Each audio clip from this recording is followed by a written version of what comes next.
زي ما كنتي فرحانة ومبسوطة والولد بيعمل معاكي أنا هعمل زي ما هو عمل معاكي بالظبط. أنا اسمي رانيا، عندي 24 سنة. أحكي لكم حكايتي بدأت من وأنا عندي بالظبط 18 سنة. كنت وقتها يا دوب لسه مخلصة ثانوية عامة. أنا عايشة مع أسرتي أسرة متوسطة. بابا الله يرحمه، بس لما توفى ساب لنا المعاش بتاعه. وعندي أختين، والأختين في أخت أصغر مني وأخت أكبر مني. أختي الأصغر مني لسانها طويل، يعني لما بتشوف حاجة عليا أو على أختي الكبيرة بتروح تفتن لماما على طول علينا. وعلشان كده مفيش ما بيني وما بينها أي صحوبية يعني، وحتى ما بنرتاحش لبعض خالص. يعني مثلا احنا مش زي أي اتنين اخوات اللي بيخرجوا مع بعض وبيتصاحبوا على بعض، لأ، احنا دايما بعاد عن بعض قوي. واخواتي الولاد، انا ليا اخوات ولاد برضو. اكبر واحد كان اكبر ب5 سنين والتاني لسه صغير. احنا كنا عايشين على معاش ابويا الله يرحمه. طبعا المعاش بتاعه ما كانش بيكفينا اي حاجة، بس يعني اللي كان بينفعنا شوية في المصاريف وبيسهل علينا ان اخويا طلع من المدرسة بدري، يعني ساب التعليم بتاعه وطلع منه بدري وبقى يشتغل يعني شغل عشوائي، شغل كده باليومية. كان كل شوية يغير شغلانة، مرة نقاش، مرة يشتغل في حلاقة، مرة في ورشة، وهو أي حاجة تجيبله فلوس وخلاص. وبقينا على الحال ده والحال كان ماشي. أنا لما كنت في تالتة ثانوي كنت شايفة نفسي حبتين، عشان يعني أنا جميلة، وبصراحة أنا فعلا جميلة وشكل جميل جدا. ومعظم الولاد في سني كانوا بيحاولوا يكلموني، بس أنا ما كنتش بديلهم أي اهتمام. وكمان ما كنتش بقول لأهلي على حاجة في البيت خالص، علشان كنت لما بقول بقابل عتاب ولوم وشك غريب فيا، حتى على أبسط غلطة. فطبعا عمري ما هقول لهم على أي حاجة بتحصل برا في البيت وبتحصل لي في المدرسة. وانا في المدرسة كان في ولد اعرفه، الولد ده ما بيني وما بينه علاقة حب، يعني زي حب المراهقة وكده، تليفونات وكلام كتير. وكان في واحدة صاحبتي هي اللي عارفة بالموضوع ده، كانت علاقتي بيها يعني كلام، يعني تعتبر كانت صديقتي الصدوقة. وأوقات يعني كنا بنتقابل أنا وهو في الشارع ونقف نتكلم شوية، أو يعزمني مثلا على كوباية عصير قصب ونقف نشربها سوا. وأوقات يعني كان بيوصلني بعد الدرس. وكان في ولاد صحابه عارفين يعني ايه اللي بينا، بس كانوا يعني بيبقوا عاملين نفسهم ان هما مش عارفين حاجة. الشاب ده انا كنت بحبه قوي، ده كان اول واحد دخل حياتي. وكان دايما بيوعدني انه بعد ما يخلص الكلية ويخلص دراسته هيجي يخطبني ويتجوزني. وكان على طول بيقولي ان هو بيشتغل كويس جدا، وكمان بيهتم بصحته علشان يكون نفسه بدري بدري، وعلشان يتقدمني لانه بيحبني. كان على طول بيقولي كلام حلو كتير، وكان على طول بيخليني اثق فيه. بيقولي بقى انا هظبطك وهعيشك عيشة بقى ما حلمتيش بيها قبل كده. يعني كان بيفضل يقولي احلام وردية. وبعد ما خلصت المرحلة الثانوية دخلت كلية التجارة. أما هو كان في كلية الزراعة وكان في تالتة كلية. أبوه كان شغال في شركة كبيرة، أبوه كان مهندس زراعي. وقال لي إن أبوه هو اللي قال له يدخل كلية الزراعة دي علشان يتوسط له في الشغل بعد كده. بس اكتشفت بقى بعد كده إن هو دخل الكلية دي علشان للأسف مجموعه كان صغير، مش عشان أبوه هو اللي قال له. واكتشفت كمان إن أبوه مش مهندس زراعي ولا حاجة، أبوه كان فاتح محل، بس اكتشفت كل ده بعدين. المهم بعد ما دخلنا الكليات بقينا نتقابل شبه يوميا. الجامعة بتاعته كانت قريبة من الجامعة بتاعتي، يعني مش قريبة قوي، بس يعني كنا بنتقابل، كان بيحبني وكان بيقابلني يوميا. وكنا بنروح ونيجي مع بعض لحد ما كان قريب من بيتي وكده.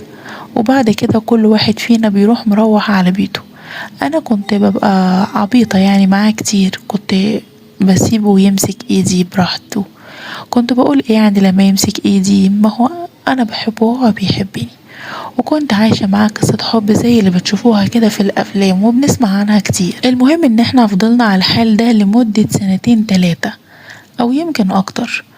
وكنا ساعتها في الجامعة. وصلت انا بقى لاخر سنة، بس للأسف هو كان دايما بيسقط وبيعيد السنة، لكن أنا كنت بنجح. كان على طول بيقولي إن هو بيحبني، وعلشان كده كمنه بيحبني يعني ما بيعرفش يذاكر. وأنا كنت زي العبيطة بصدقه. وفي يوم من الأيام واحنا بنتكلم في التليفون بالليل قال لي إن هو زهق. قلت له زهقت من إيه؟ قال لي أنا زهقت إننا على طول بنتقابل كده بره، بنتقابل بره في الشارع. وانا نفسي اقابلك، نفسي احس بيكي زي ما انتي بتحسي بيا. قال مش عارف، ممكن لو اتقابلنا في اي مكان لوحدك تفهميني. فانا قلت في نفسي يمكن بيقول كده علشان يعني بيتكسف من نظرات الناس وكده، او بيخاف يعني لحد من المنطقة اللي احنا قاعدين فيها يكون عارفه وشايفه، زي ما اوقات انا كمان برضو بكون خايف. فضلت رافضة الموضوع ده ان انا اروح اقابله في مكان، لحد ما في يوم فضلت ان انا ارن عليه طول اليوم، كنت بحاول ان انا ارن عليه لكن هو ما كانش بيرد عليا. انا كنت ساعتها متضايقة جدا، وطبعا عندي واحدة صاحبتي قريبة مني بتكلم معاها براحتي. فكنت دايما بقول لها تنصحيني اعمل ايه، تقول لي اتقالي عليه. المهم ان حسيت ان البنت دي بتغير مني او بتتغاظ مني، فقفلت معاها. المشكلة ان انا بقى ما عنديش اخت قريبة احكي لها اعرف اتكلم معاها ولا اي حد. فضلت بقى اتصل بيه اكتر من اسبوع لكن برضو كان ما بيردش وموبايله مقفول. بقيت حاسة ان الدنيا كلها اسودت في وشي، لدرجة اني فكرت ان انا اروح للبيت. قلت يمكن عيان او جراله حاجة او في حاجة، بس طبعا انا كنت قلقانة عليه وكنت خايفة اعمل كده.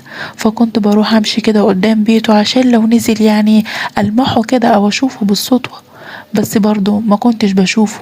وكمان بقيت اروح له قدام الكلية بتاعته واستنى اشوفه باي طريقة، بس برضه ما بيظهرش ولا له اي اثر، كأنه مش موجود في الدنيا خالص. وبعد اسبوع كده لقيته راح متصل بيا. فضلت طبعا اتخانق معاه، قلت له انت كنت فين كل ده؟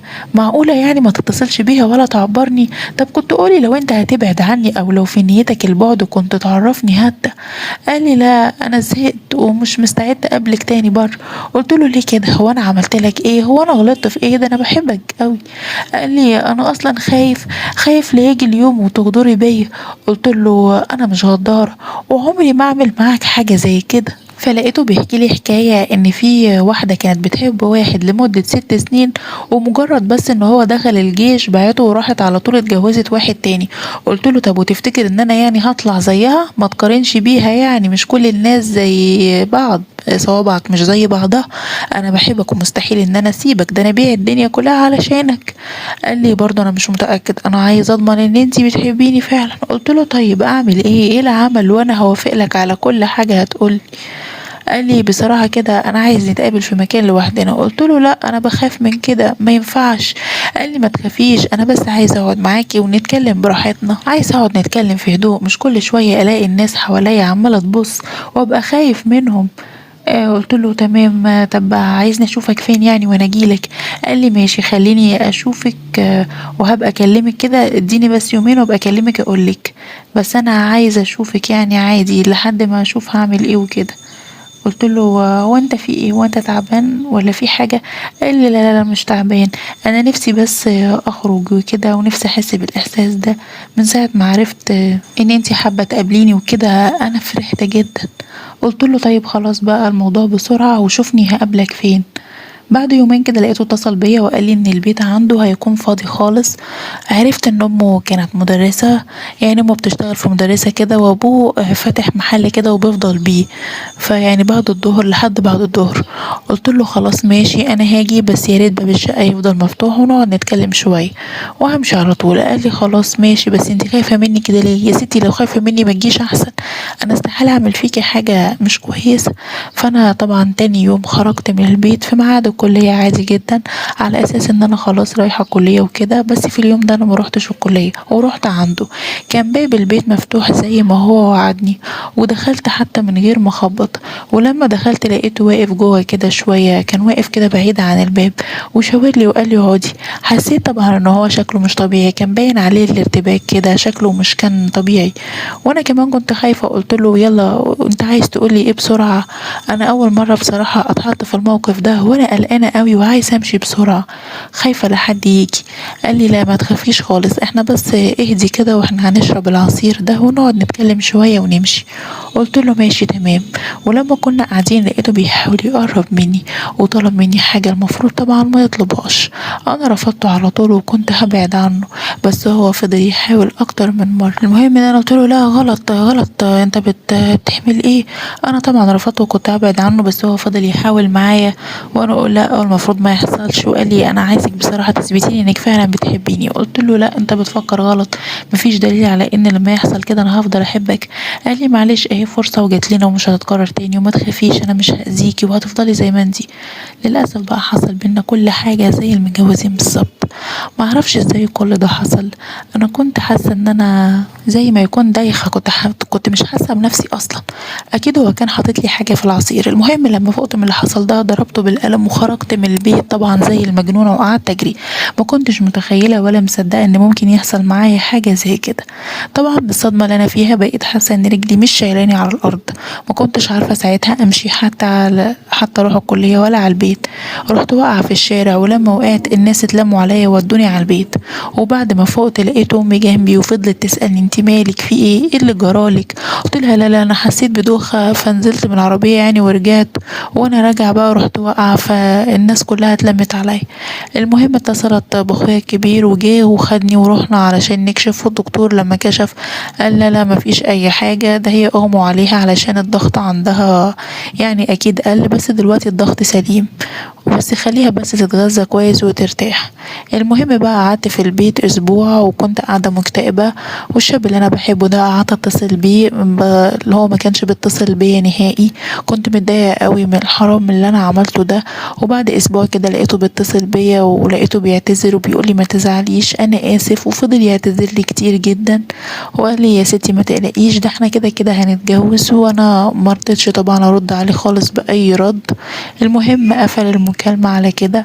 وبعد 20 يوم بالظبط ان بطني فيها وجع غريب وحاسه ان انا عايزه ارجع. كان الاحساس ده كان اول مره احس بيه، وحاجه يعني عمرها ما حصلت لي. طبعا جه في بالي ان انا ممكن اكون حامل، شكيت يعني ولو بنسبه 10%. علشان فعلا انا كنت خايفه ان يكون حصل حاجه زي كده. ما بقيتش عارفه اعمل ايه ولا عارفه اتاكد ازاي اذا كنت حامل ولا لا. تاني يوم بالظبط صحيت من النوم في ميعاد الكليه، ورحت عادي وقلت لماما ان انا رايحه الكليه. بس لما نزلت فضلت ادور على دكتوره علشان اروح اكشف عندها، ما روحتش الكليه. بس يعني في الوقت ده ما لقيتش دكتوره فاتحه بالظهر. فضلت بقى ادور على النت ازاي اعرف ان انا حامل ولا لا من غير ما اروح لدكتوره. فهمت يعني ان انا ممكن اعمل تحليل علشان اعرف اذا كان موجود ولا لا. وفعلا رحت على اقرب معمل بتاع تحليل وعملت التحليل علشان اعرف اذا كنت حامل ولا لا. وفضلت ساعتها قلقانه جدا وخايفه لحد طبعا ما رحت وجبت النتيجه بتاعه التحاليل. وفي اليوم التاني فعلا اتصدمت صدمة عمري اللي ما كنتش اتخيلها لما شفت نتيجة التحليل وطلعت حامل. حسيت وقتها ان روحي بتطلع مني وكأن الدنيا كلها خلاص اسودت في وشي. ساعتها بقى بقيت منهارة وكنت بعيط بشكل هستيري. اتصلت طبعا على حبيبي وقلت له ان حصل كذا وكذا وانه لازم يتصرف في اسرع وقت. قال لي اتصرف ازاي يعني؟ قلت له معرفش، انت لازم تقول لابوك النهارده وتيجي تتقدم لي وتخطبني، وانا لازم اخلي اهلي يوافقوا عندي في البيت. قال لي ما هو مش هينفع دلوقتي خالص، ابويا مش هيوافق، ده انا عامل مشاكل مع ابويا كتير. قلت له لا لازم يوافق، انا هتفضح واهلي كمان هيتفضحوا بسببك. قال لي حاضر. والغريب بقى انه كان بيرد عليا بمنتهى البرود كده ومنتهى التلقائيه وقال لي حاضر كده تمام.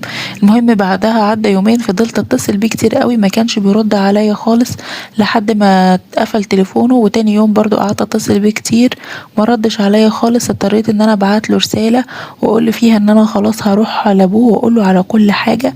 لقيته على طول لما انا قلت له كده راح متصل بيا وقال لي ان فعلا ابوه عارف كل حاجه وبرضه هو مش هيوافق. قلت له لا ما انت لازم تقول له وتتحايل عليه لحد ما يوافق. راح ردد عليا كده بزعيق وهو متعصب وقال لي مش هقول له، انا اصلا يا بنت الناس مش جاهز للجواز دلوقتي، وانا متخانق مع ابويا بسببك وطردني كمان برا البيت، ولو ابويا عارف هيروح يقول لاهلك ومش هيرضى يرجعني البيت تاني وهيطردني منه.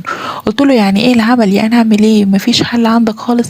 قال لي بمنتهى كده البرود لا مفيش حل، اتصرفي بقى انت مع نفسك. وراح قافل معايا السكه. لكن برضه فضلت وراه فضلت اتصل عليه كتير قوي لحد ما رد عليا وقال لي بقولك ايه اوعي تتصلي بيا تاني. قلت له انت شخص مش كويس وشخص مش محترم وضحكت عليا. لقيته راح شاتمني طبعا بأبشع الشتايم والالفاظ وقال لي الفاظ وحشه جدا. ما بتتقالش يعني إلا على الستات اللي بتكون مش كويسة، وللأسف فعلا أنا أستحق كل كلمة هو قالها لي، لأن أنا سمحت لنفسي إن احنا نبقى زي الحيوانات بالظبط. فضلت أفكر ومبقتش عارفة أعمل إيه في المصيبة اللي أنا وقعت فيها دي. قلت لنفسي حتى ما ينفعش مثلا ان انا اروح لدكتور او دكتورة لوحدي، لازم يبقى معايا حد علشان يساعدني. فضلت افكر كتير قوي. فكرت وحاولت ان انا احاول اتكلم مع حد علشان يحل معايا المصيبة دي ويجي نشوف حل ليها. ما جاش بس في دماغي غير شخص واحد بس، وتخيلت طبعا ان هو طيب وهيقدر يساعدني ويقف جنبي في المصيبة اللي وقعت فيها. ما جاش في دماغي وقتها بقى غير خالي الصغير ده. هو يعني غلبان شوية كده، بس ممكن قلت يمكن يفكر في حل ويساعدني في الموضوع ده. فانا قلت لخالي، والمهم رحت على بيت تيتا على طول. ولما روحت هناك سألتها عنه، قالت لي لا ده خالك مش موجود، ده هو لسه ما جاش من الشغل. اتصلت بخالي على التليفون وقلت له انا عايزاك في موضوع مهم وكده وعايزه اتكلم معاك فيه. وقتها كان هو لقيته بيقولي معلش يا حبيبتي انا في الشغل دلوقتي مشغول، لما اخلص هتصل بيكي. وروحت من عند تيتا وفضلت طبعا مستنيه المكالمه بتاعت خالي علشان يتصل بيا واقول له كذا كذا.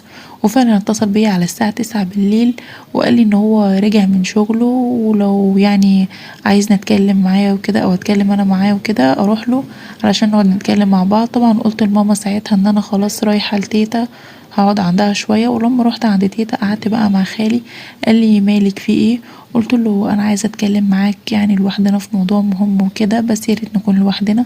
قال لي خلاص ماشي تعالي. ودخلنا الاوضه بتاعته وقعدت اتكلم معاه وحكيت له على كل اللي حصل، حكيت له على كل حاجه من الالف للياء. وهو كان قاعد بيسمع الحكايه كلها. طبعا ما ردش عليا ولا قال لي اي حاجه.